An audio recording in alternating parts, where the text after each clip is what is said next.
कुरुक्षेत्र के युद्ध के बाद पांचों पांडव भाइयों ने एक महान दान यज्ञ का आयोजन किया और गरीबों को बहुत बड़े उपहार दिए। सभी लोगों ने महानता और समृद्धि पर विस्मय व्यक्त किया और कहा कि इस तरह का दान दुनिया में पहले कभी नहीं देखा। लेकिन समारोह के बाद वहां एक नेवला आया जिसका आधा शरीर सुनहरा था और आधा भूरे रंग का, और वह समारोह हॉल के फर्श पर लौटने लगा और उसने आसपास के लोगों से कहा, आप सभी झूठे हैं, ये कोई महान दान नहीं है। क्या? सभी ने अचरज से कहा, तुम कहते हो कि यह कोई बद्दहा दान नहीं है? क्या तुम नहीं जानते कि यहां आने वाले गरीबों को कैसे पूर्णतः संतुष्ट किया गया? हर एक की झोली बेशकीमती उपहारों से भर दी गई।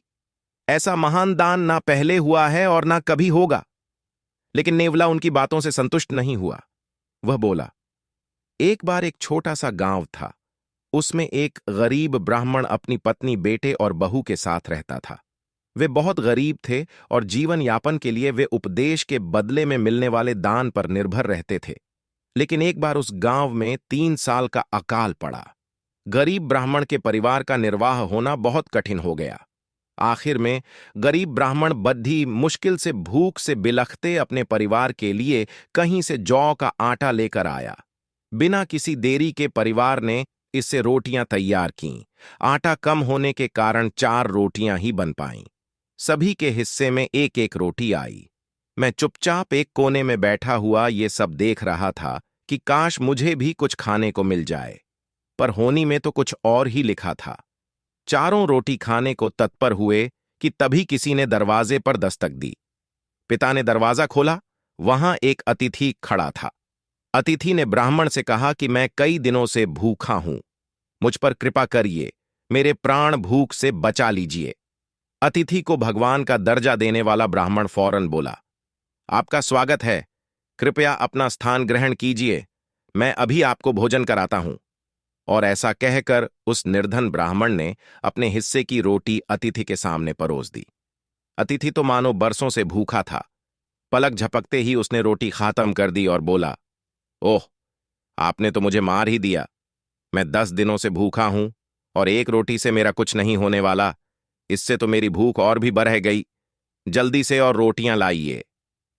पिता असमंजस में पड़ गया।